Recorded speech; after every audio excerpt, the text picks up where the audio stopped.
Boyó alert. That was terrible. That was like the worst music thing I've ever done. Boyó alert. Boyó alert. Did you just get that replay? Oh no, it's not. How about what would Ben Shapiro be like? Boyó alert.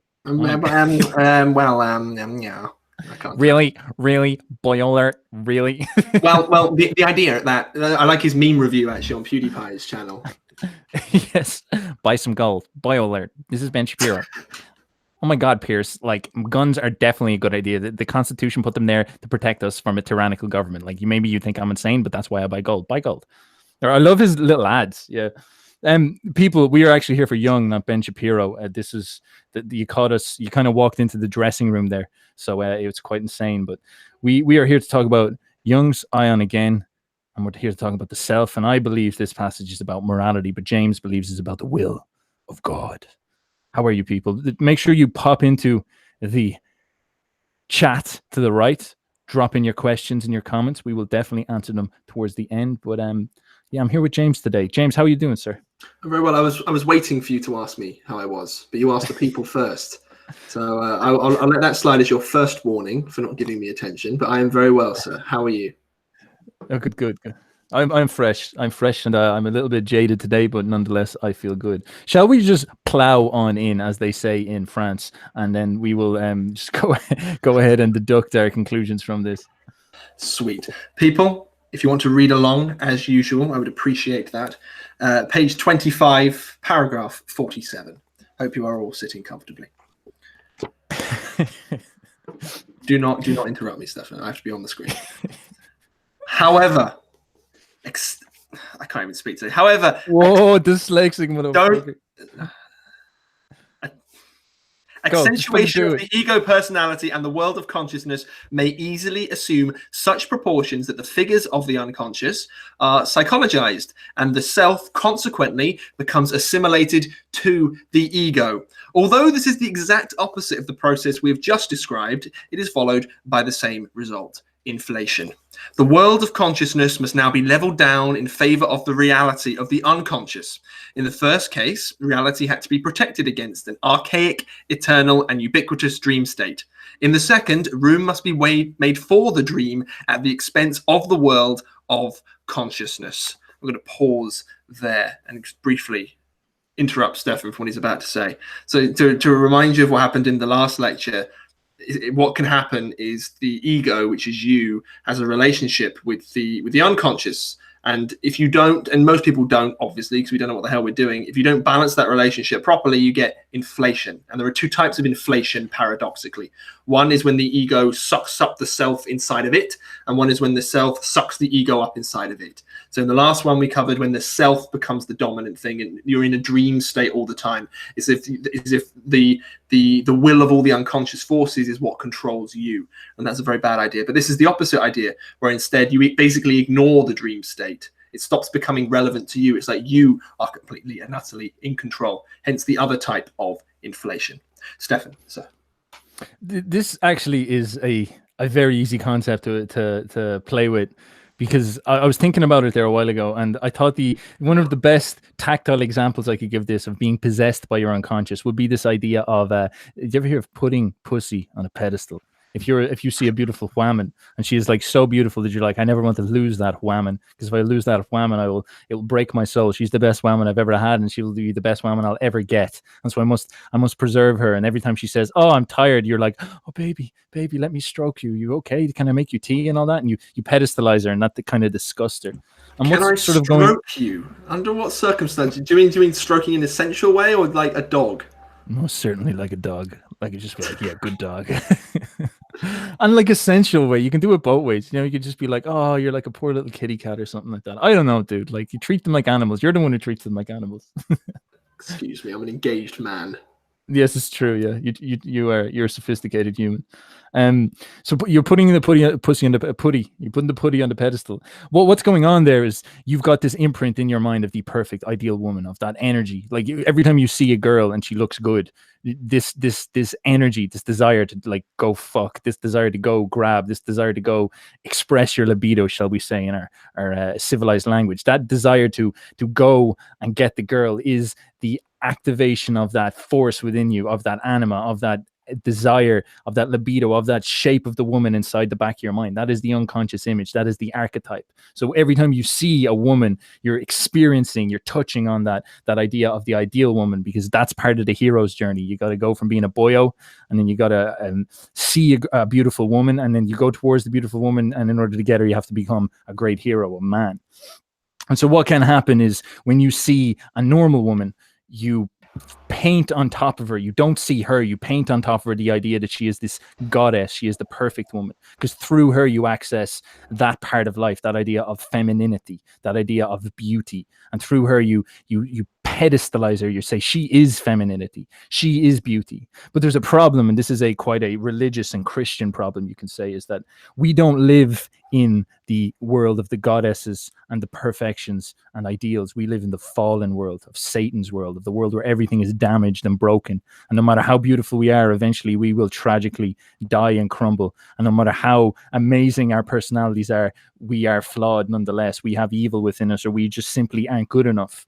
And so when you meet a woman and you say to her, oh, she is perfect, she is the goddess, you are actually projecting on a fallen woman, on a fallen human, this ideal that she isn't. And for some reason, this is a very psychologically unhealthy thing. It makes you do a load of really stupid stuff, and it's a sign of immaturity. It makes you pedestalize her. It makes you treat her like a goddess, which she is not, and she will hate you for that. There's nothing more weirder than someone who's almost like looking up to you in a strange way. It's not the right dynamic at all.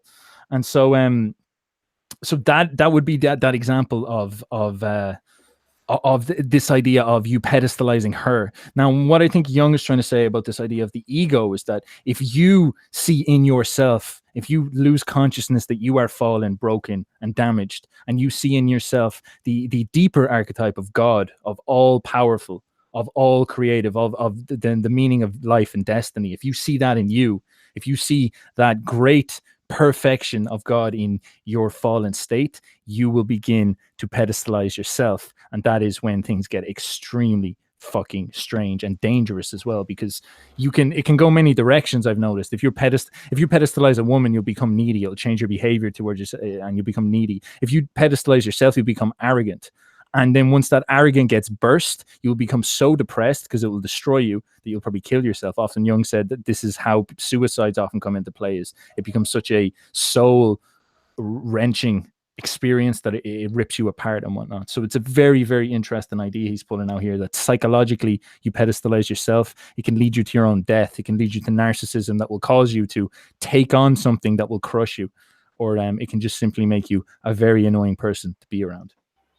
Yes, I agree. Exactly like yourself, of course. You baited yourself straight into that. It's both of these types of inflation are actually categorized by arrogance, where it's almost like in the first one you're incredibly open-minded.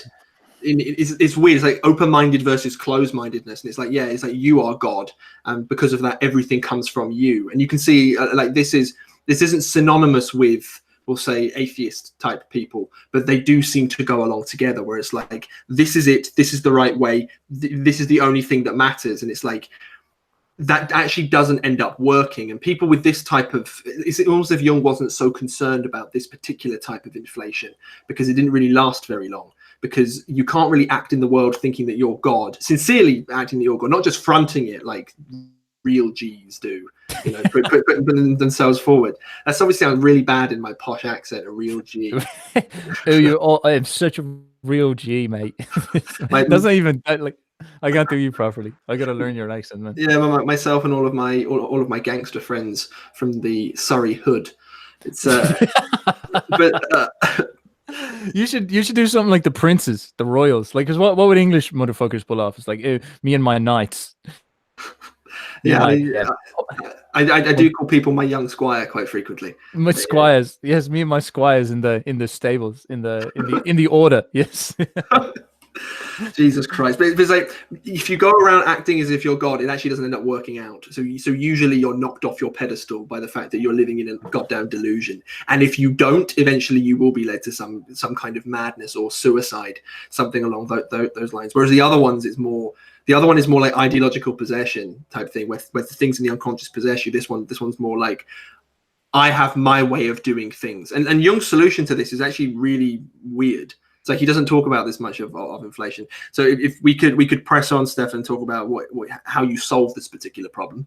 Well, I'd actually like to articulate, put more painting, put more vivid imagination into this so people can chew on it a bit more. This idea of getting that ego inflation and morality, because this is what we'll be getting into now. This idea of moralizing this is actually, morals are a really important idea here, because what will happen to you if you get this godlike inflation is that you will get this concept in your head that you understand what is right and wrong, because God is the one who sets objective morality in the Christian tradition. And that is to say, this is how the world works, and this is how the world wants you to work, and this is how the world does not want you to work. This is evil.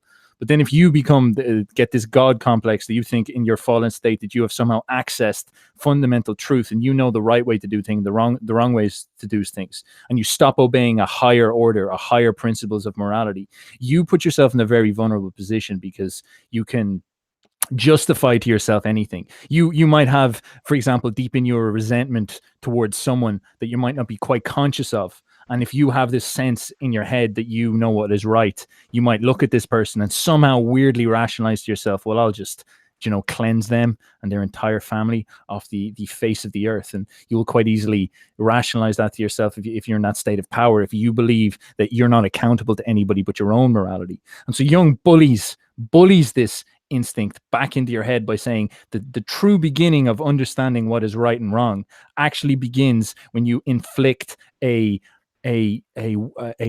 punch back in your psyche and start to bully your psyche into a position of submission. Your ego into a position of submission compared to your psyche. And this is actually what he calls a moral effort. It's a moral virtue because it's difficult. Moral simply means hard to do, I think, in the way Jung's using it in shorthand. And he puts this idea of humility up front. He says the first thing you need is humility, and the second thing you need is something like conscientiousness. So I guess I am going into the solutions here.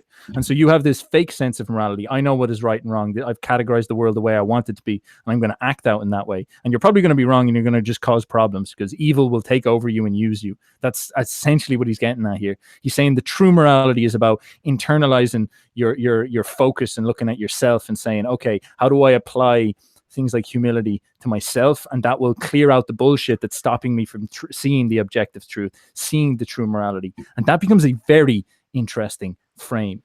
James, any thoughts? Yeah, it's almost Faustian in a way. It's I've actually been asked before by a guy on my Discord server about different variations of shadow integration and serial killers. And it's in many ways, the Columbine killers suffered from a bit of this, where it's they believed that they were the divine judge of what gets to live and what doesn't get to live.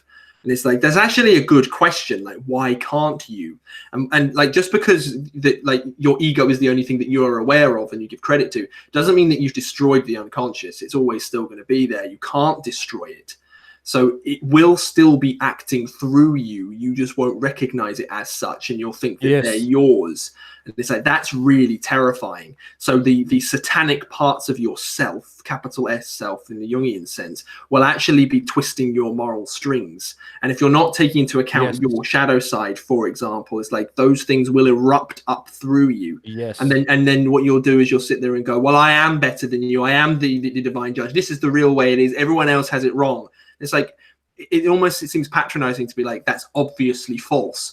But it's people under these conditions do not know that. And I guarantee every single person listening to this has had that at one period of the time, probably in adolescent, the adolescent rebellion phase, where you want to throw away all of culture and throw away all of the will of God and things like that, when it's no, I'm going to do things my way. It's me. Everything else is so unfair. It's no. But then when you're in an adolescent phase like that, it's normally you get knocked off your high horse, because what you actually want, you have to learn how to play the social game. So usually things like this end up in murder, suicide, things like that. So you don't see many people walking around with this going I am Jesus, because it normally comes out exactly as you said, Stefan, sort of a moral domain, and the absolute morals is good and bad, and then the ultimate is you are the judge of that. And it's it's in our culture, the punch a Nazi idea. It's the same idea. It's what do you get to do to Nazis?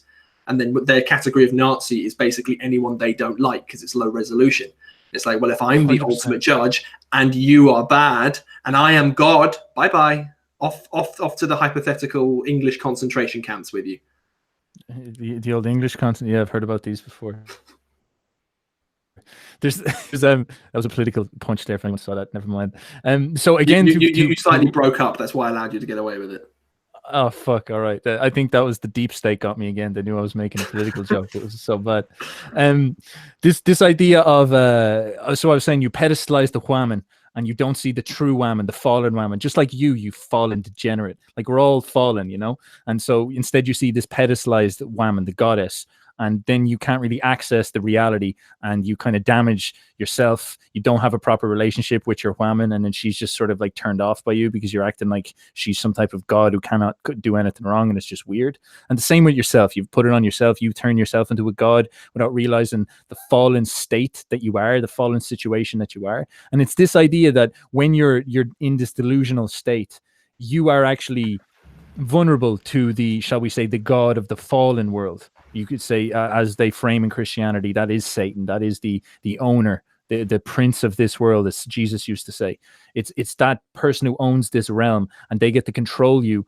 They pull your puppet strings behind your head. They control your dreams. They control your mind. So you get caught up in this illusion. It seems like a big world because it's your ego. It's everything that you are. But behind that, as we said, we've got this ego out on stage at the very start. But behind it, we've got this director pulling the strings. But when you lose a sense of there being an actual God, when you become unconscious of there being an actual God, the God who gets to pull your strings is actually the God of this world. And that is the forces of your unconscious that drive you. This is the energies of beneath, as we shall say, and they often will put you in positions where you will, for example, you will grow up and join Antifa and you will see Nazis. And then so you will say, well, I'm going to do something moral because I know what is right and I will kill Nazis. But you won't realize that you're simply just a useful idiot for the communist regime as it's trying to push itself into culture. And it's those type of situations. There'll be something far in the back that you're completely unaware of, that is your God, and you'll be there busy thinking you are God. You're the one who's got it all figured out. And so because you have no master,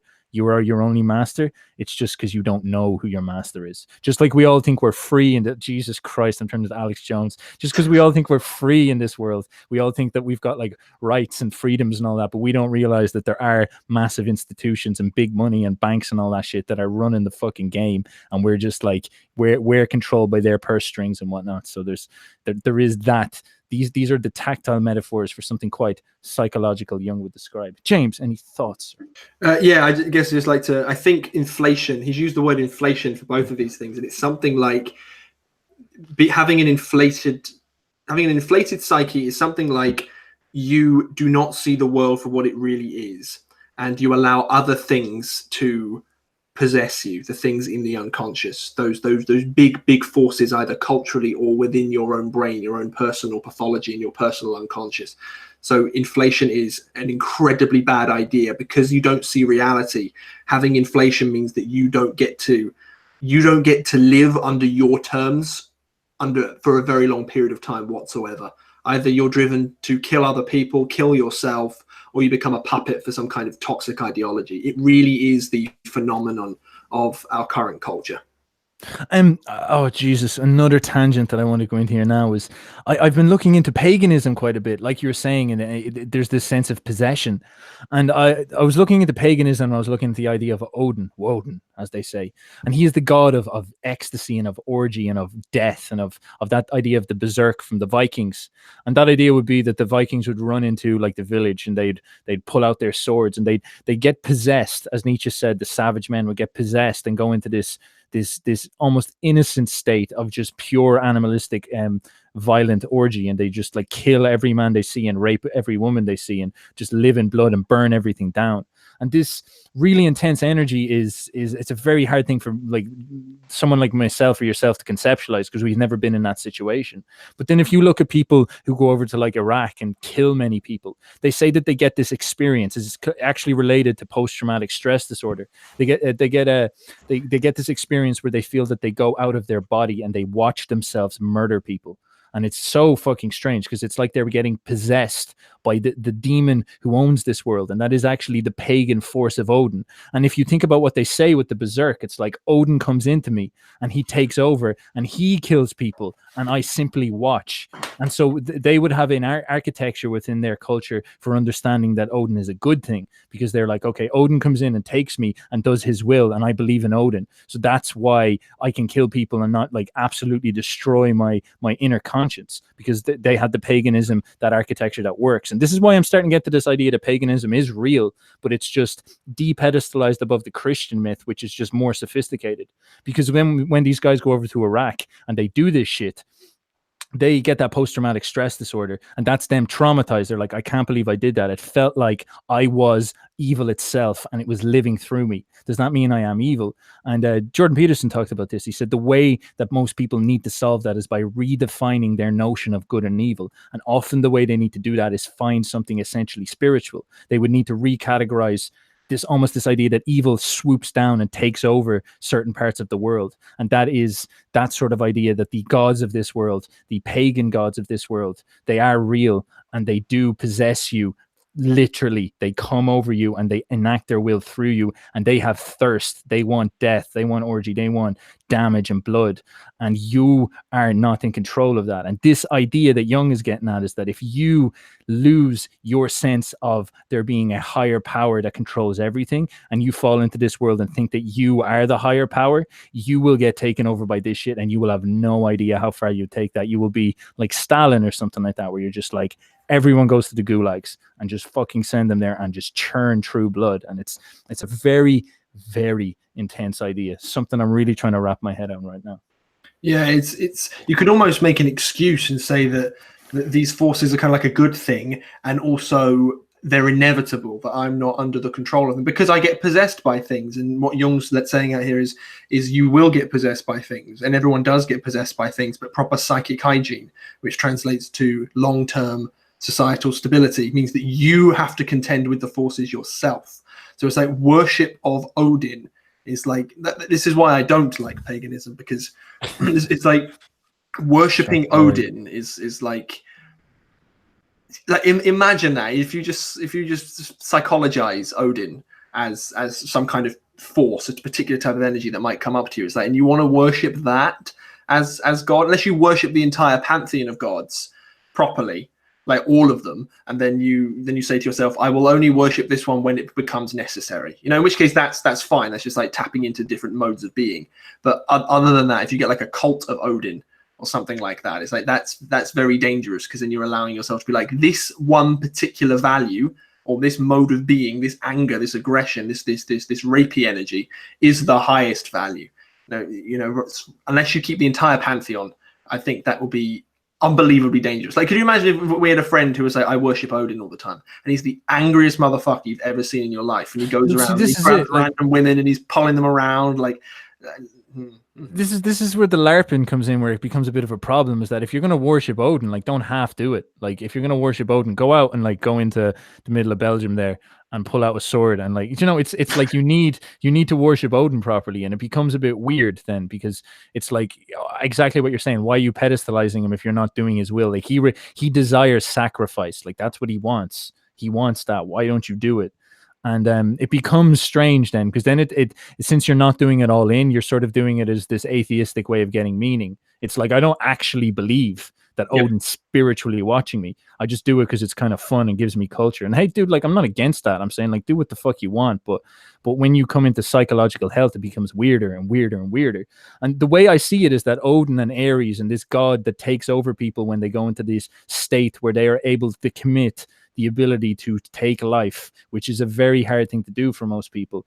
When they get into that state and they get possessed by this being, and it is almost like a transcendent being that possesses people in certain moments, such as war. It's the god that lives over the battlefield. It's such an amazing and profound and powerful idea, and I actually stand with it quite a lot. Like, it is phenomenologically real. It's not like the pagans are wrong. I actually don't think that. I think they're actually describing reality as it is.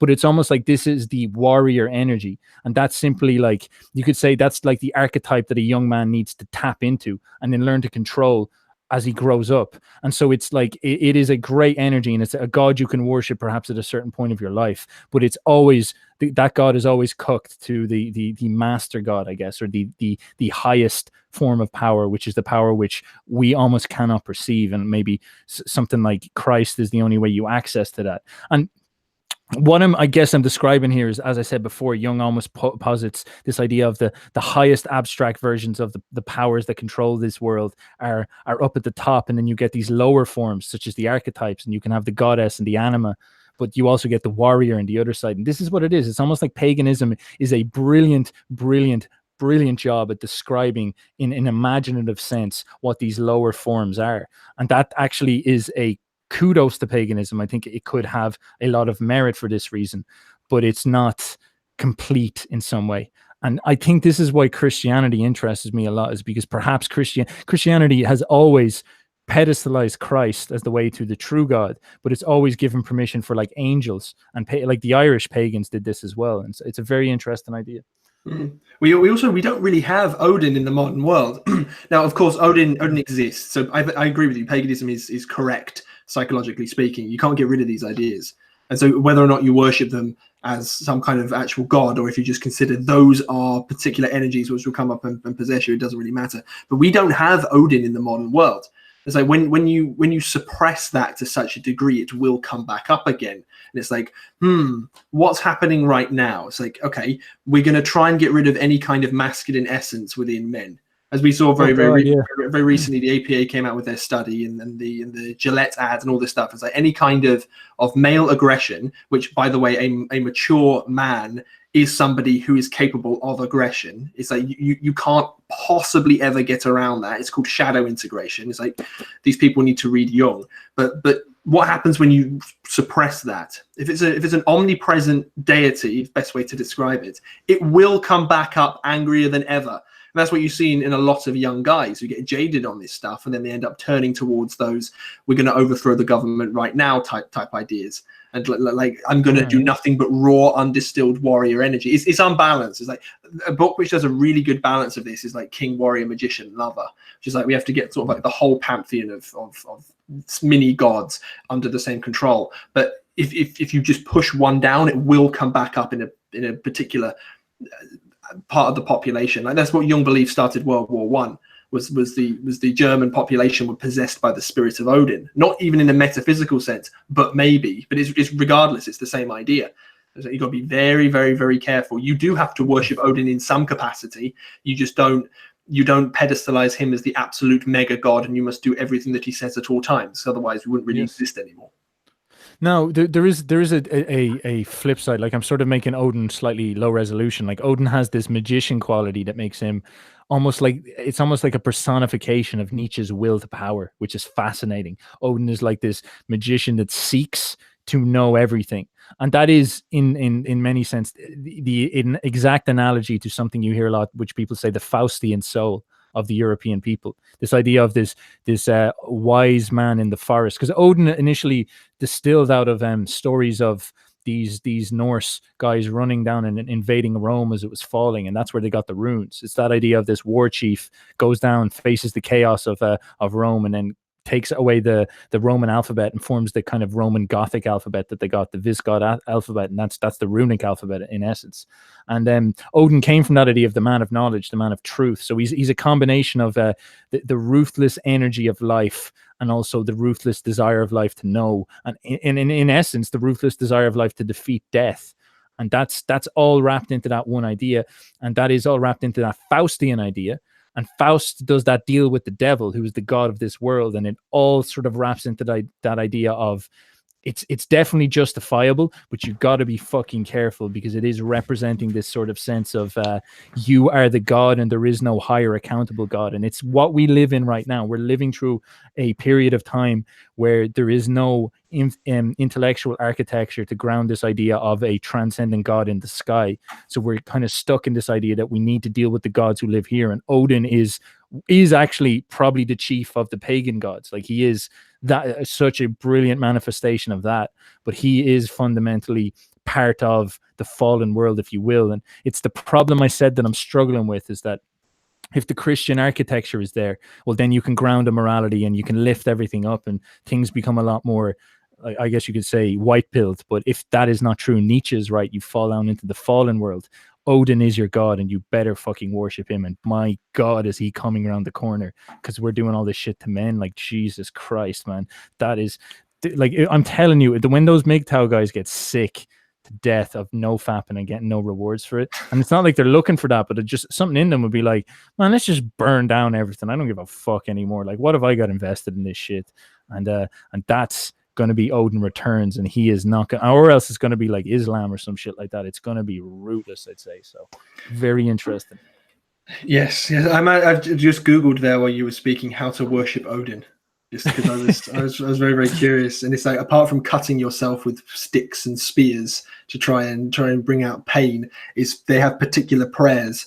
And it's the type of language that they use, all about glory and honor and things like that. They do it in the occult all the time. Not that I've played with the occult, of course, but they do it all the time. They pick like a specific set of words or a specific poem, and then you have to do a specific type of ritual, and then that particular energy becomes alive within you. But it's like, if you can't control that, that will destroy you. So just you possessed by Odin in this modern world won't work. Odin is a collective, so what we're doing as a society, that will work, and you won't be able to stop that. It's like that will be an unbelievably bad idea. But should we press on with Jung rather than talk about Odin? Yeah, well, I think this adds color to it a lot. Like, just one last thing, and then we'll definitely press on. Is that idea of you will get possessed by Odin, and this is where this book, finally we get to the point of the book where we're like, all right, here's the bombshell. This is where it's fucking scary. Is that Jung is saying that these massive ideas that live in this sort of imagination space, such as Odin, for example, he almost hovers there waiting for someone that he can swoop down into and take control over. And it's that idea is this idea that these memes live to some extent, and they control history. These memes are going through all these natural tensions. Like, the more people, like, you've almost got like this goddess who is cooking men right now. And so what's that's going to do? And she is actually controlling all the feminist mind. It's not like the feminists themselves. It's not like they're centralized. It's like she is up here in the meme space doing it. And then Odin is going to like rise after to combat that. And then he's going to fight her. It's going to be a war in heaven. And the thing is that humans are simply just going to be the cannon fodder of this.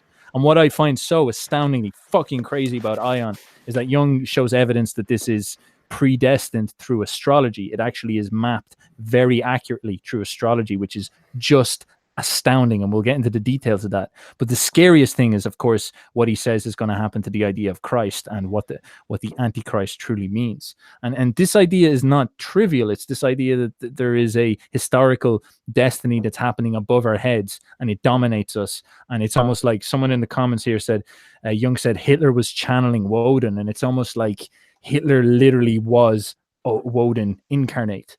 And people would be like, evil, and I'm sort of like, no, he was possessed by the energy that was going through that culture at that time that they felt they needed in order to stop themselves getting beaten down by the Versailles Treaty and whatnot. And that's like, the Versailles Treaty tanked that culture into the floor. And so what happens is Woden woke up and said, all right, well, fuck you, motherfuckers. I am going to establish stability because I'm sick of your shit. And that's when it rises up with Hitler, this profound sense of order, and it just puts everything back into shape. And it's Odin's warrior energy coming back up again. It's like, we will fight. And it's an astounding idea when you really get into it, and it's scary Jung's direction with it. James, sorry, any other thoughts? Yeah, so you're reminding me of the Iliad by Homer. So obviously in the Iliad, you've got the Iliad, anyone doesn't know, is the earliest piece of Western literature we currently have, but the oldest thing that we have that exists still to an extent, and it just happens to be a masterpiece.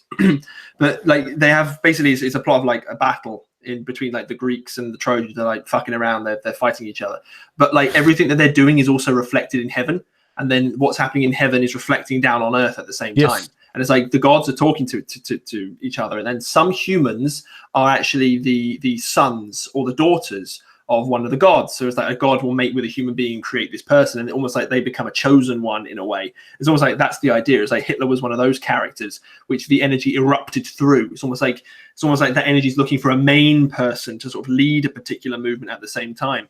What's interesting is sort of like the Greek stories in the Iliad is like there's not really like a top god. There's like Zeus, who's kind of like the boss, but there's lots of like bickering and fighting going on up there, and then they're reflected down at the bottom. So it's like whatever, there's almost like fighting to see whatever the highest value is. You can think about it like that, but it actually erupts physically in violence.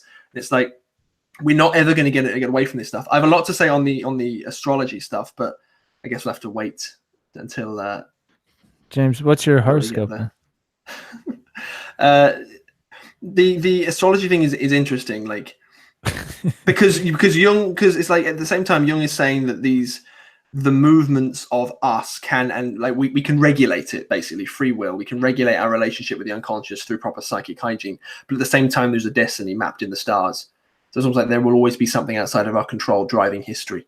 Very, very interesting. But in the meantime, we can lessen the potential bloodshed and lessen the potential chaos erupting.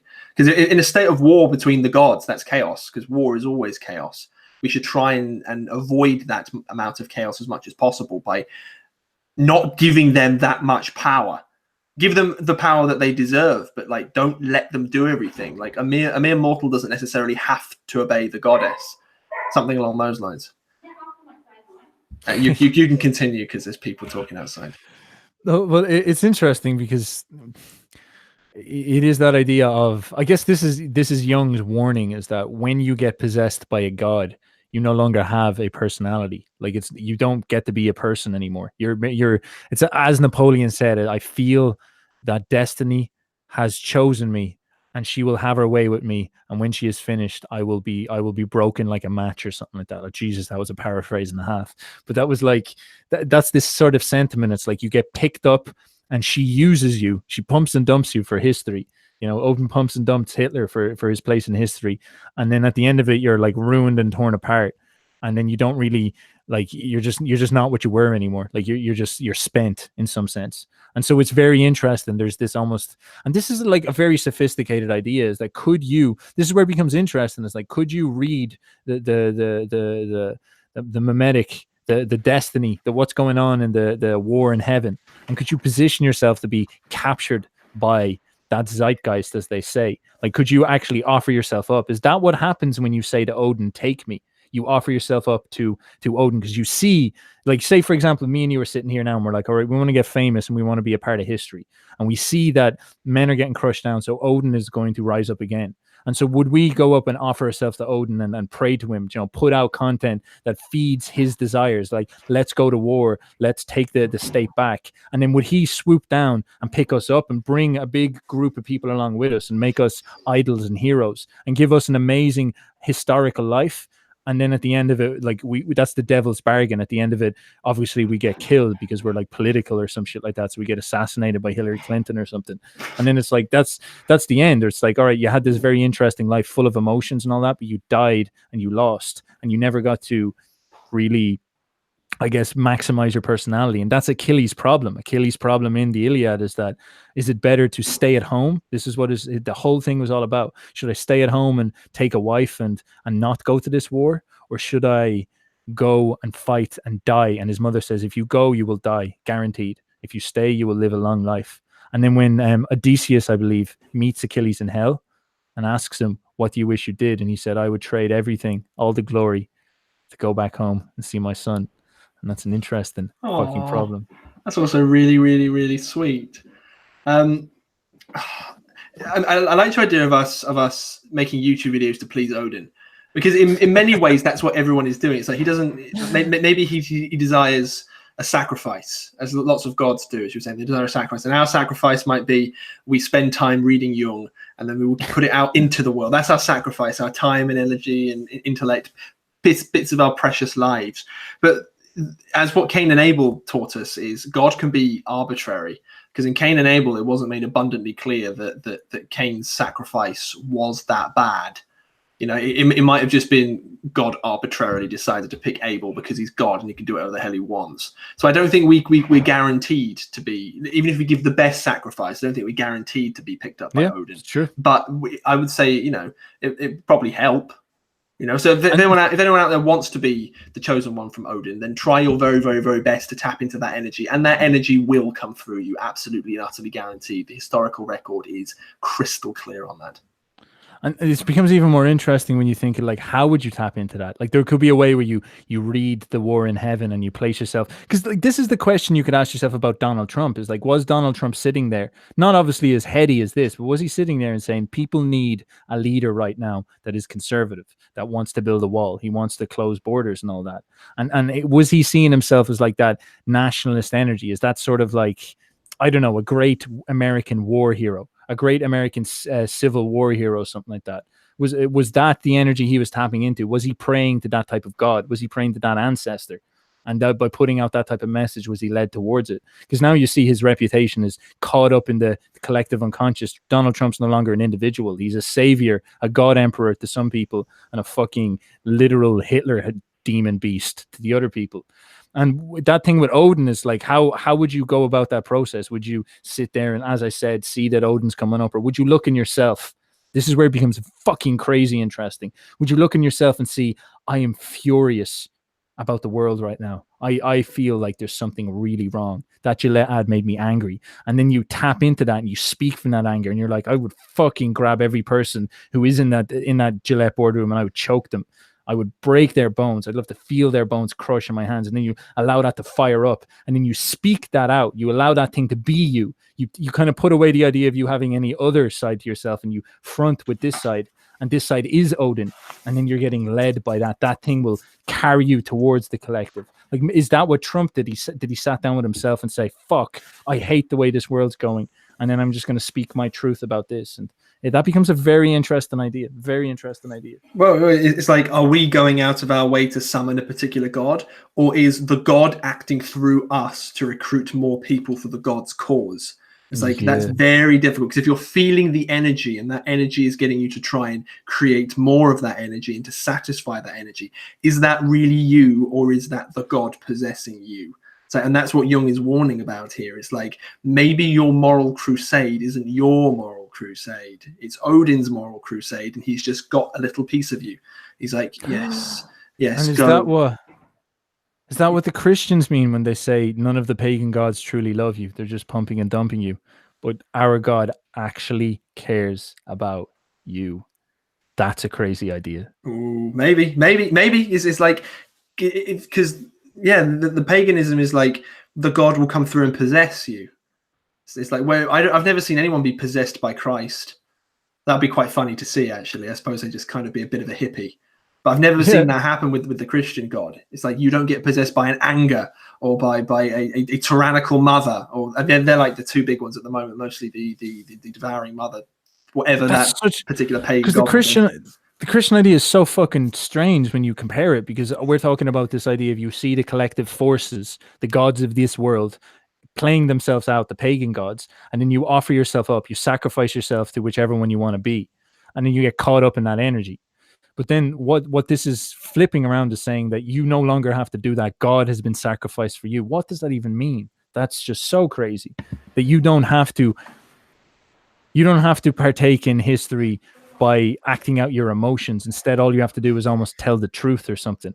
And that will position you in the right place. Like, that's just that idea is so hard to get your head around, because it's so abstract, but it sort of makes sense. Oh my god. Have a little mental breakdown. I always have a mental breakdown. This is what this fucking book is doing to me. These lectures are just ripping me apart. Like, what the fuck? Well, it's like, if Christ is a symbol of the self, we haven't actually got to Christ yet in this damn book, but Christ is a symbol of the self. Jung actually asks, is like the self a manifestation of Christ, or vice versa? And he's like, I'm a scientist, I have to say Christ was a symbol of the self. Wink, wink, like, but the self actually contains the ego within it.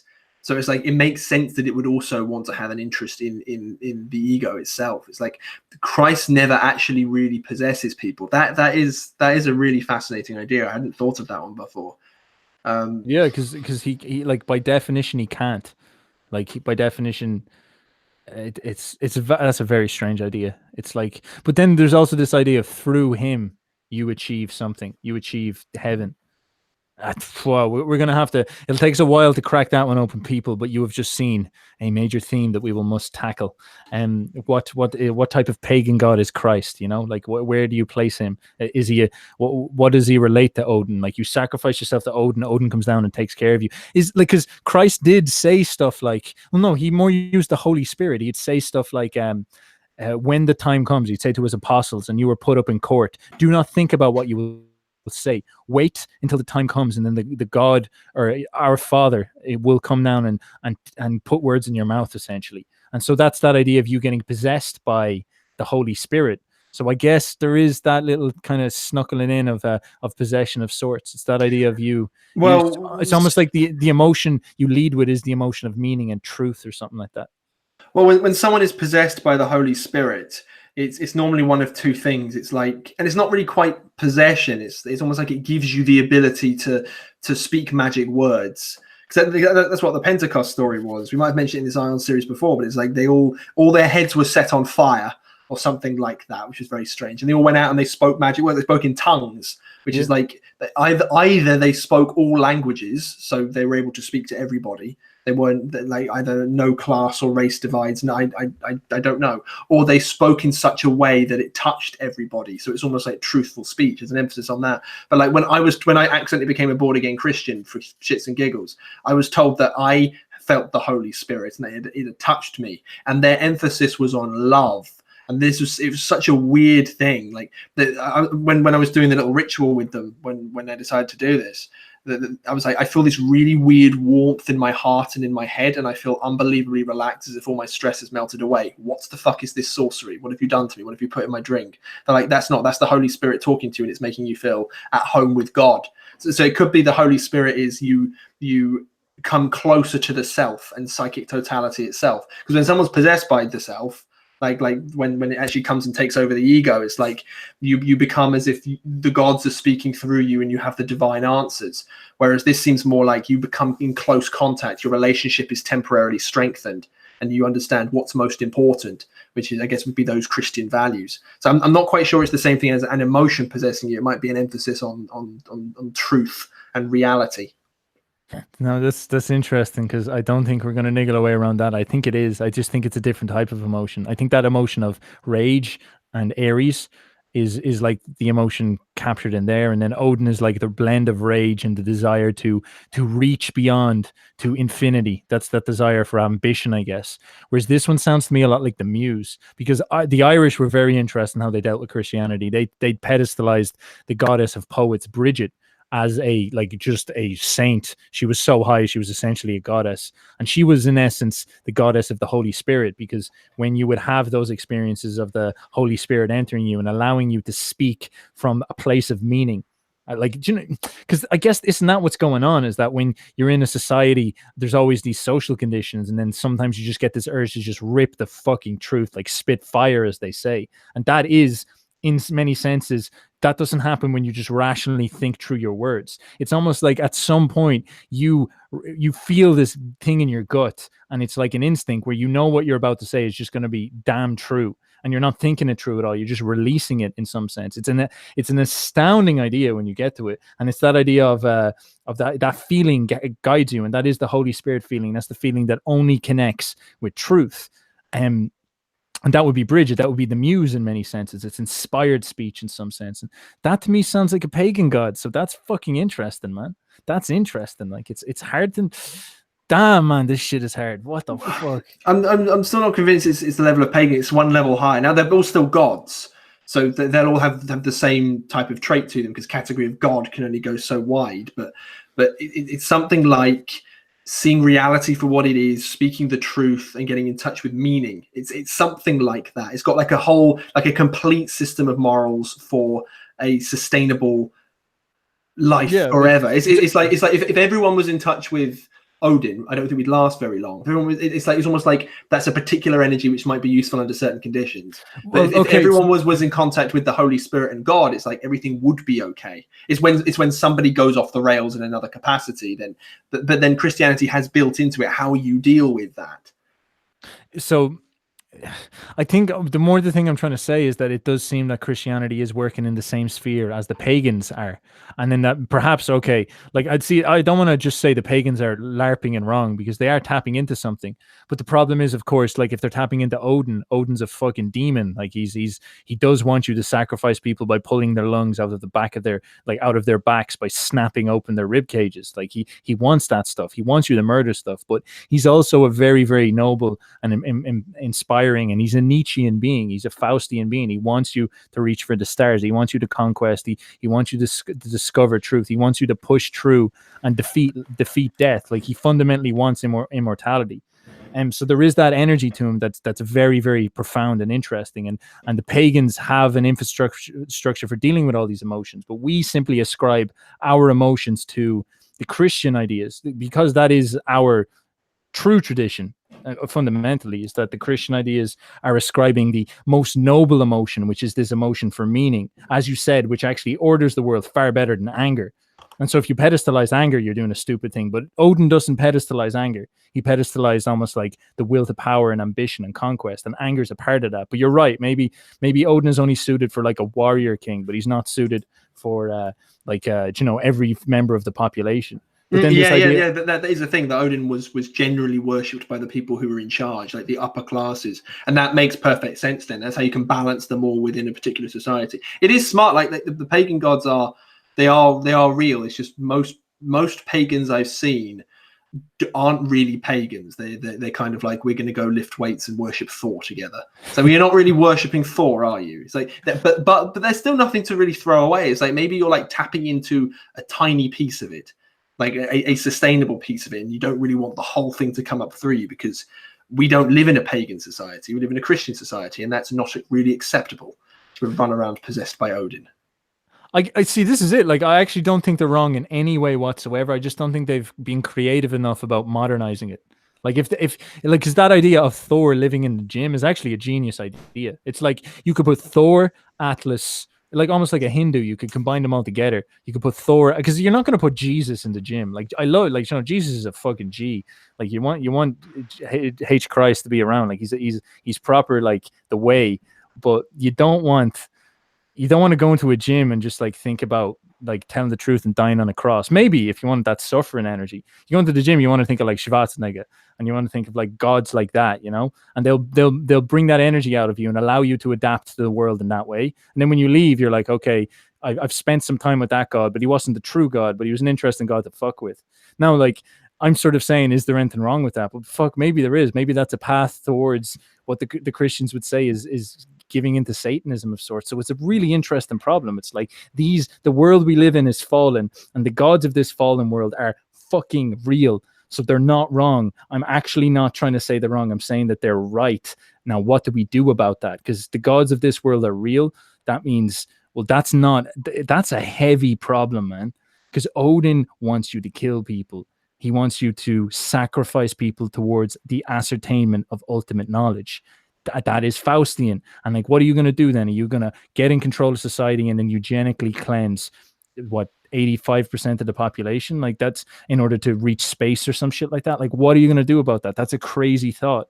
And then where does Christianity fit on top of that? It's very interesting. Oh yeah, that's why I mentioned, like, Thor is not the god of the gym. It's like Thor would be found in the gym some of the time, but most of the time he spends doing other things. And just like Odin, he would also go to the gym, but he'd also spend his time doing other things, like I suppose killing undesirable people. So or highly encouraging you not to be undesirable. So if you say that I'm going to go worship Odin, it's like, when I say that, it's like I'm going to worship Odin, like all of Odin. And it's like, to me it almost becomes comical that somebody would, because you never see that in an individual. Like you barely ever you see people tapping into it, but you never see the whole thing come out in a particular person, unless you're in one of the war-torn countries in the 20th century. But you got to be careful about it, because then, as Jung is saying, like, it will possess you. And it's like, and lots of people actually seem willing to want to.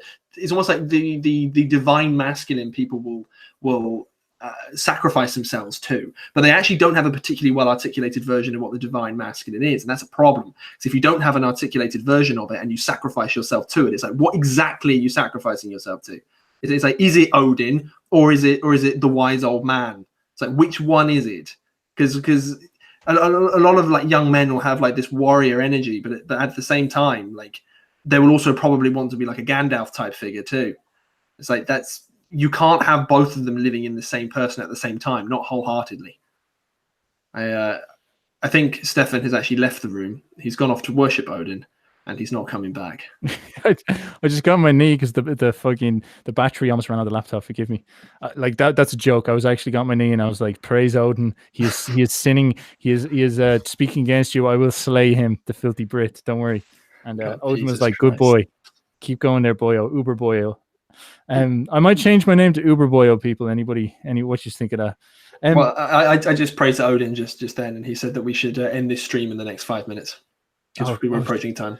Shit, you've run out of time. All right, sweet. Well, fuck, we only really got through another paragraph, and we talked about paganism for ages. But like, this is very important and interesting stuff because it's relevant to the modern world. It really articulates really deeply what this book is talking about. It's utterly insane how profound some of the ideas in this are when you apply them.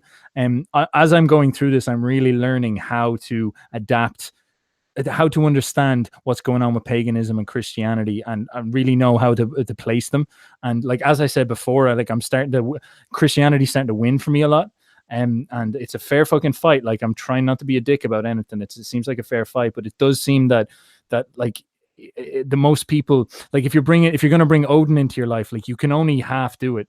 You can't live in a war-torn world to some extent. Like you can't invoke Ares and go out and like murder people. Like that's when it was appropriate.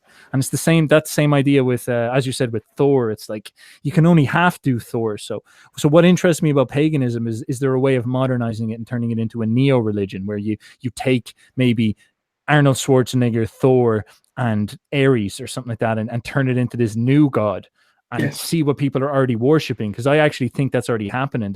It's almost like we're in the gym, people are worshiping like the Greek statues. And what does the Greek was that Adonis? Is Adonis the energy of the gym?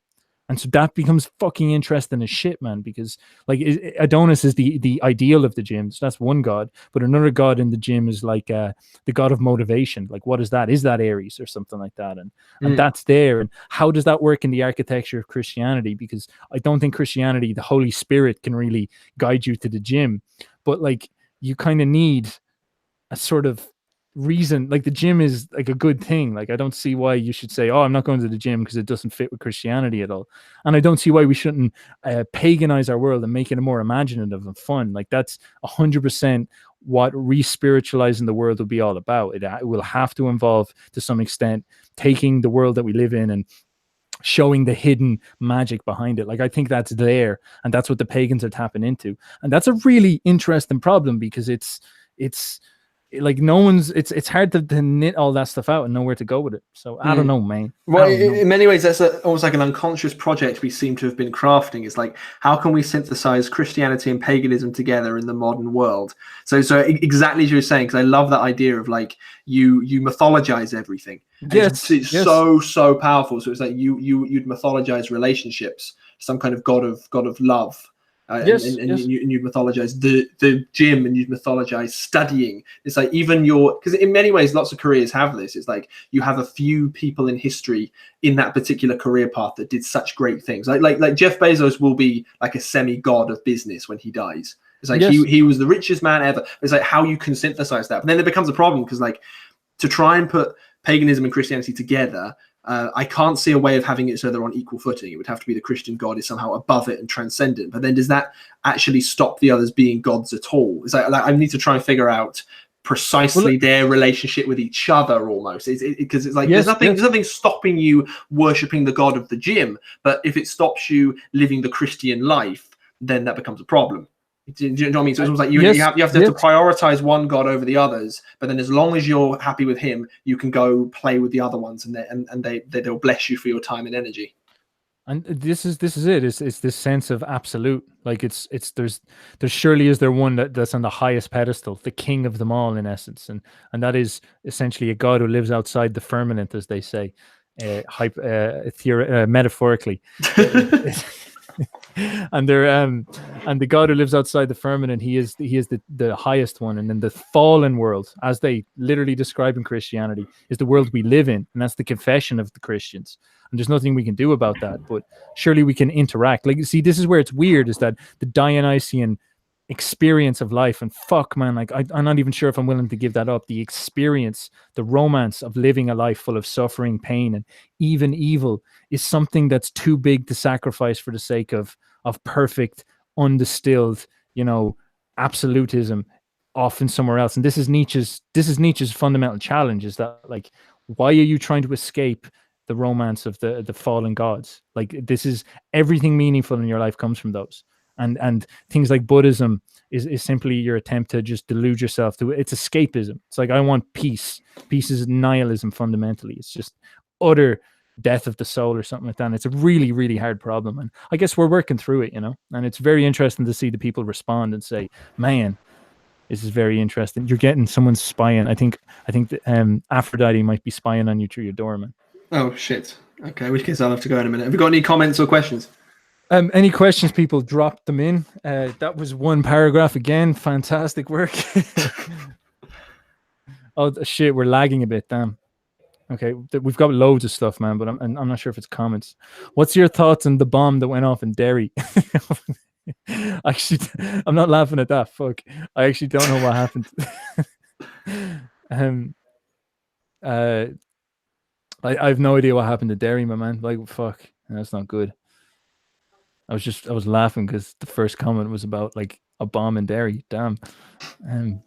Yeah, no, I have no idea, man. I assume it's some nationalist shit, is it? Yeah, fucking Ireland's gonna go through a rough patch now, especially with what's going on in France and all that stuff. Like, France is a good example. There's definitely some type of god active there. It's whatever the god of the anarchists are. There's like, it's the god of Napoleon in a weird way. It's like that energy is there again. It's astounding. And then, like, I am very interested in seeing what will happen in Ireland, where the god of like Michael Collins and the revolution will come back. Because right now, the god that owns here is fundamentally the historical god of cucked communism. Like, everybody's just too afraid to stand up for anything, where everybody's very spineless, and the politicians are all typically corrupt and all that shit. And people are reaching a breaking point at this point, and I really feel that revolution stuff is going to come back. The idea of the 1920s, and well, like, the Irish were knackers back then, so we'll see what happens. This could be dodgy. Like the Brits, man. Like what do you think is going to happen in England? Is what god would people attach onto? Would it be like what would it be, like an anti-parliament god, like the War of the Roses will return? Like, will it be something like that? Oh, like yeah, it could be. Because if it would happen, it would be over a Brexit thing, and it would definitely happen. So whether or not, if we crash out of the EU, something bad is going to happen on one side, and if we don't, something bad is going to happen on the other side. Yeah, it could be some kind of Oliver Cromwell, Charles I type dynamic, and something like that. But in general, just the English spirit. Sort of, we will press on. We will deal with a lot of you messing with us, like a lot. We're fairly polite, but then when you push us too far, it's like we will be the most powerful people on planet Earth.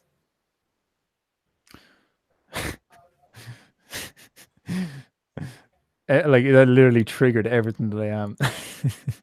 Deliberately so. No, like, I get it. Like, the English are an incredible people. Like, I don't say it enough, but they are really an incredible people. They ran an incredible empire. Like, there's no denying it. And we speak an incredible language. They have an incredible culture, and they're from that incredible legacy of the Anglos, the Germans. And it's astounding. It's so sad to see what's happening over there, man. Like, it's like, as they say, like, yeah, it's crumbling apart. You still see me as like somewhat of an enemy. I can tell in your eyes, your very low resolution eyes. Even though that was just pure deception. I was like, he'll probably like me now. The knife in his back, he won't even realize it. Jesus Christ. My dad is 100% Southern Irish, Republic of Ireland. He lived over there for a long time. So I am half of you. So it's okay. There's something about the idea of the crown, because our Irish people have an inferiority complex. Like I display it every time I talk to you. It's like this idea of the British had the crown that controlled the two countries, and we sort of don't want to be cooked to that crown. But the more we look at what happened once we came off of that crown, the more we see that like the state went all right. Like the English did some fucked up stuff towards the end, but things are just like a little bit dodgy right now. And I don't know, like it's a weird thing. I don't really know what's going on in that regard. A lot of tension between the states. Your insecurity is really showing through. Fuck you, man. Oh, you're killing me here. This will be how like they'll put this up on fucking RTE and be like, look at this Irish boy talk to the Englishman. He didn't even call him a fucking evil bastard. Morality is the ability to distinguish between right and wrong. So I think we went into that later. You can go around and consciously be partly convinced that you are God. This kind of inflation won't work long if you aren't too inflated. If people around you supports your superiority complex, like your inflation can come to some degree, consume you without immediately destroying your earthly life. Great discussion. Ironically, those who acknowledge their lack of control and people possessed by greed. Jung said Hitler was channeling. APA are trying to manage society. Hitler was possessed by the principle and spirit of his age. Exactly. Yes. Yeah. Dead yep. Right, man. One spiritual principle vies for power with other spiritual principles at a certain place. Communism and fascism. So they are spiritual principles. Napoleon isn't remembered as an individual by individuals. He's remembered for his greatness. Yep. See, what's interesting about Napoleon is that he was the representative of the liberal movement, and we all consider him great. But if you think about it, ever since he got in, stuff got fantastic because we got all the science and the progress in the industry. But there was a distinct degeneration in culture that's starting to properly manifest now, which is getting to a worrying point at this point. I sound so fucking black pill, but like I really think it's coming to a very, very stretched close point now, and Napoleon was simply the start. And so the idea of him being great is only contextualized by how well things are going now. But if Rome falls, for example, will we still see Napoleon as great?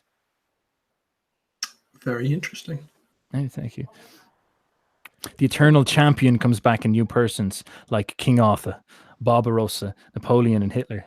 King Arthur is an interesting one because if you piece together the canonical Arthurian myth, King Arthur is currently sleeping, and he will return when England needs him most. It's like, yep.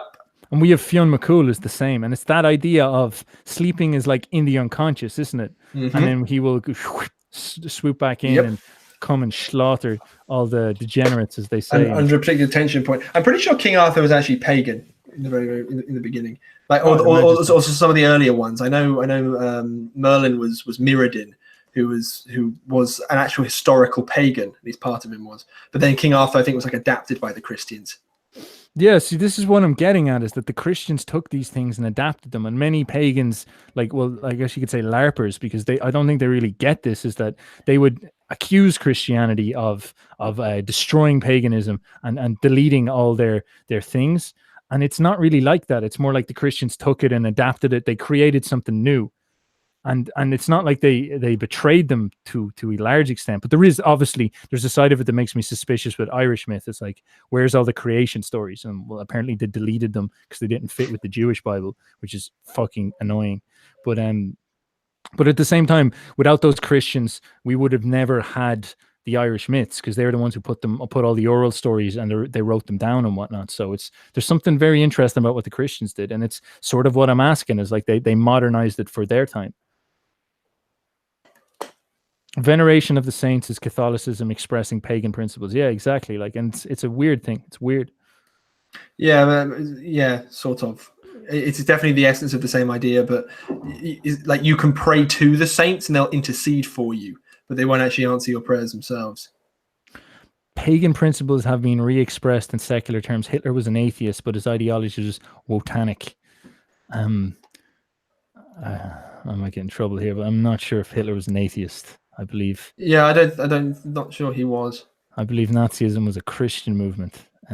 That's an interesting part of history. Let's just put it this way. And there's been a lot of propaganda centered around that story. So I'm not sure what the reality is, but I do think he was Christian. Like, you see the swastika combined with the cross from the Weimar Republic. So I'm not too sure. But maybe he was just LARPing. He was LARPing Christianity, so people liked it. Odin was crucified as well from never trust an elf. Oh, this guy's gas. And Mr. Kumog is always great to have in here as well, because he really knows the sus. Like, he's very Christian, so he's always just assaulting the pagans. He's just like, they're all fucking degenerates. But he is very good point. He's a very smart kid. Or he could be lad, or he could be sage Boyó. Who knows? Worshipping Odin is itself LARPing.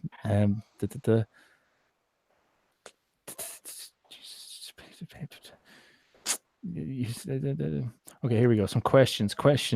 Oh, here's an interesting one. Sorry, James, it's not. It's a little bit messy. I know you've got some ahwaman on your back. Paganism has already been re-expressed in secular terms in Nietzschean philosophy, in National Socialist and fascist ideology. Ideology just means secular religion. What about Pure Land Buddhism? Oh, here we go. Questions. Any answer, James? To what? Okay, what about Pure Land Buddhism? Do you know what that is? I don't know what land Buddhism is. It's like, rather than swimming and being a Buddhist, you're on dry land. I'm afraid, my boys, I do not know what land Buddhism is. Do either of you believe in an interventionist God? Oh, fuck. Oh, damn. Yes, I do. Yeah, he covered his mouth like, oh, shit, man. No, I think Send that to CNN. We've got a Christian in here. It's funny that you can't say stuff like that. You can't be pro-Christian. You can go around and say I'm a Wiccan and I worship Satan, but you can't be like, I believe in God, because people would be like, oh, what, you delusional? And then there's like someone down the road that's like, like, someday I'd love to, like, burn a baby. It's like, what? Yeah, I'm having worked in academia for the last 2 years. Yeah, I'm going to say they're not really a fan, but it's like, yes, I do. Yep. So James does. I've still got my academic career to preserve, so I'm not going to talk about that. I do think all the evidence suggests that we have like solid proof that something is intervening in our history. When you look at the Bible, for example, having those hidden messages and shit like that, like, it's astoundingly hard to just rationalize that away. It seems like there is a transhuman force acting through us, speaking to us, and that to me would be intervention, and that to me seems like the voice of God. Interesting. My question: what sort of Christian is your friend from Surrey? That would be you, James. What sort of Christian are you? It's a complicated question. It's like, I could either be really, really vain and say something which I don't believe, or I could give a really boring answer. So I'll give the really boring answer. Religion is real. Religion is a real thing. And it's like, having grown up in the scientific tradition where Richard Dawkins is not as smart as he thinks he is and thinks it's all a bunch of rubbish. It's not. It exists for a reason. Whether or not there is a literal metaphysical God, and whether or not Jesus literally rose from the dead in a body, is like a completely different thing, and I do not know the answer to that. But you have to take religion seriously. You have to take Christianity seriously. So it's like, I call myself a Christian and I act like a Christian. And as far as I'm concerned, it's like, whether or not I'm praying to a metaphysical God or whether or not I'm getting closer to my Jungian self, irrelevant to me, because that's what it gives my life a sense of meaning. It benefits my life. And I think if everybody did the same thing, at least in sort of our Western society, we'd be far better off. So it's like, that's at least a stepping stone in the right direction, as far as I'm concerned. I actually think that is the only way within small bounds, the only way for us to save our society, if you really care, would be to get in touch with what real Christianity is. And if you act like a Christian, there's no real difference between that and actually believing in a metaphysical God. Just replace it with Jungian psychology if you want to, and it's the exact same thing. Yeah. I have a lot. The dog has something to say. I have a lot to say on that, and I think you're dead right. Okay, I was talking to Tate, and Tate's like a juicy millionaire G, and he's like, living the fucking life and all that. And he is concerned about the West, and he hates the way it's going. And he is aware that there is this cultural problem, and I think what's difficult about the cultural problem, because he's an atheist, and I didn't take him to task because I was a little bit starstruck, but it does seem that that if you dig down to it, that the fundamental cultural problem is about positioning something as an absolute power of good at the ceiling, simply this idea of God. And man, like however you do it, I don't know, but I've done Jung pretty hardcore, and I'm starting to get into the Christian stuff, and I don't see the difference between Jung's idea of the self and metaphysical God. I'm really struggling to find that distinction, and so it's very interesting. And I'm not saying I'm going to intellectually figure it out, but I'm just enjoying the journey. And the first question, sorry, about the interventionist was from Niall. Thank you, Niall. That was from Mr. Coolmug. Now we have never trust an elf. Thoughts on worshipping an emperor as a god, such as the Roman emperors, Egyptian or Japanese emperors? Any thoughts, James? Yeah. I mean, I personally wouldn't, because I'm not exactly going to put up a big picture of Julius Caesar and start worshipping him. But at the same time, it's like, what the hell is a god? It's like an energy which has certain values associated with it. So it's like, why couldn't somebody of incredible stature and accomplishment be elevated to one of those particular pagan gods, almost like a saint of the pagan god, or join it and become synonymous? Like if we have, this is going to get really, really weird, and it's only, I haven't thought about this in paganism terms.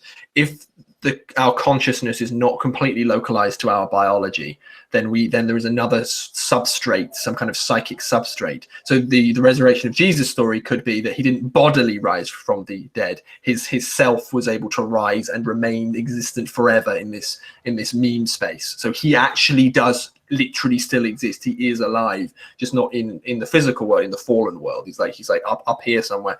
So it's like, why couldn't the same thing be true in a pagan system if you worship emperors? Or any other belief system, if it have emperors, if they personify a particular value, which was almost identical to one of these pagan gods, then sure, it's like, why not? Now, obviously, not everything they did would be aligned with it, but the way you tell the stories about it would be, and that's all that matters. Because if you think about mythology and stories as they're meaningful stories with psychological significance, yeah, I don't see a reason why you couldn't worship Julius Caesar. Like Schwarzenegger, when he dies, he will basically be a god. He will always be a god, So like Winston Churchill is a god. Hitler is a god. Napoleon is a god. It's the same idea. It's like, so why can't you pray to and tap into the same energy that they tapped into when they were alive?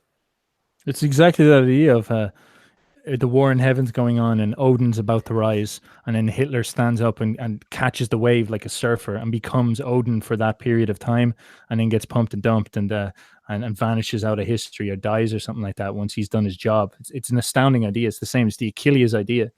And oftentimes that would happen to emperors. Like Julius Caesar had that experience. And after that happened, Julius Caesar was turned into a god.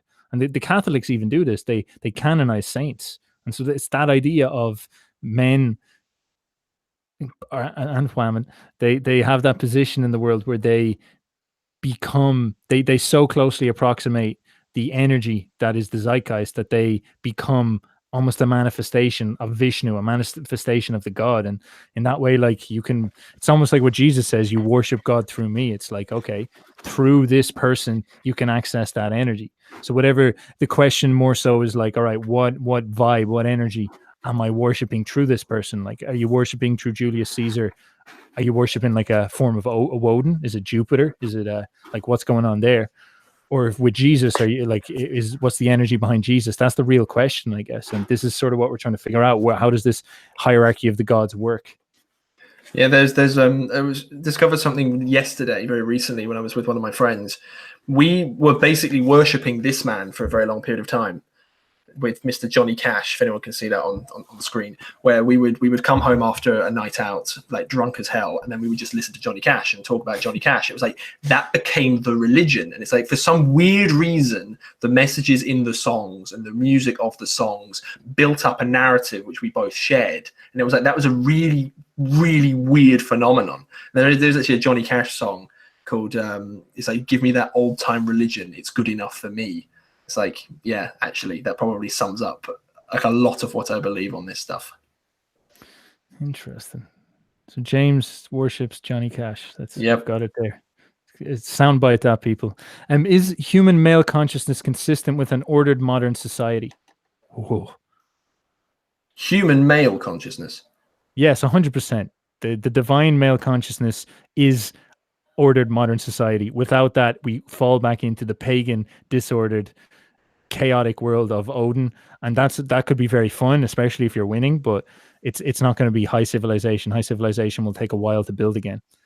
Human mail order consciousness is 100% what modern society is and needs, and we're not actually in modern society anymore. We're in postmodern society, and we're starting to lose it to a large extent. So it's like we're almost like on this tipping point. It feels it's a very scary place. Like I find, for example, something like communism, it's a very feminist strategy for taking over the world. It's very backwards and poisonous and degenerate, and it's it's weird. And then you look at all the art, it's not like very, and even the assaults on men and stuff like that, it's like anti-masculine. And I wouldn't say that's modern society. That's an attempt to de-pedestalize civilization. It's the forces that came after Rome when Rome got too big. James, any thoughts? No, I completely and utterly agree with that. It's absolutely spot on. Do you think a civil war? So this is from Matthew. So Overman asked that. That was the Ubermensch. And Matthew Omura asked, do you think a civil war will happen here in Ireland? I don't know, man. I can't speak for my people because I think a lot different than most people. Most people I know in Ireland aren't prepared to die for their nation. I don't think. I think nationalism has been demonized enough that the Octavian window will not allow most people to die for their nation, and I don't see why a civil war would happen in that sense. Like it won't. I don't know. It could though. Like it takes very little for an emotion to change, and there is a identitarian movement here. It's building. There's yellow vests and shit like that, but will there be a civil war? Like fuck. I'm really not sure, man. I really can't say. Like it's a very profound where we are right now. We're very much in the deep end. We very quickly went from, like we've just very quickly been liberalized. Like we're very, very profound. It's, if you look at Ireland 2040, the idea of getting like 1 million immigrants into a population of 5 million, it's just like if that happens, Ireland's lost forever. That would just destroy Ireland because we just won't be able to cope with that cultural change. It would just ruin us. We just vanish. Like it's very, very strange what's going on. So will people? I don't know. I just don't know. I think this is the thing. I guess I'm too self-critical towards Ireland. I kind of feel that we are always a step behind the zeitgeist and the rest of the world, and so Germany and France and England will rise up, and then maybe about 2 years later we'll rise up, and we'll probably, like, maybe at that point things won't be as bad. So there will be a nationalist movement, but it won't be quite a civil war. But I don't see us leading the way, which is so sad. I wish we would, but I just don't think we will. So I don't know, man. That's you hoping for a civil war then, but not actually thinking it will happen. My answer to that, I think if you do, you won't be the first. I think I don't even think England will be the first unless Brexit really goes to shambles, which there is a decent probability of that happening, and I'm not impressed whatsoever watching the government try and deal with Europe. It's like we are the weakest cucked people at the moment in government anyway. It's unbelievably pathetic. But I think it will happen in Germany or France first, and then you'll follow suit. Oh yeah, France is on the breaking point, man. France is on the breaking point. So it'll be interesting seeing how that goes. Like Macron is properly in a bad spot, so he's having to order serious violence against the people. There's people now, videos coming out of people like screaming from getting hit by canisters from, riot guns and all this shit, and people losing eyes and stuff, and old women getting like assaulted and batons knocking people unconscious. And it's just starting to get a little bit heavy over there, where you're like, it's been nearly 10 weeks.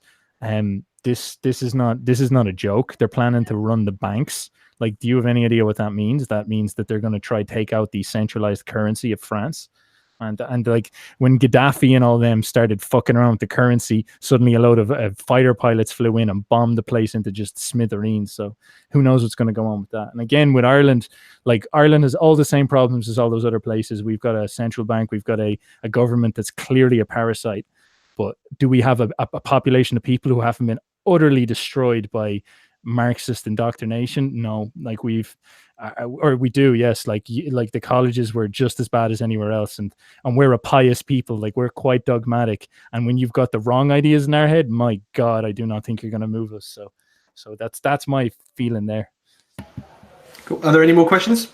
There's one, and then you can bounce, my friend. Sound, thank you both. Do you think mysticism can help you understand God better, or different states of consciousness? Mysticism. It's yes, but it's a too low resolution term. But yes, overall. Okay, beautiful. And then it was Chuck VR Law was the end one, and fuck yeah, this is exactly it. Like, I think we have guns in Ireland. Like, I know you're allowed hunting guns if you get a hunting license. So maybe, who knows? Jesus, like, this is some radical shit. James, thank you very much for your time. We've kept you over time there.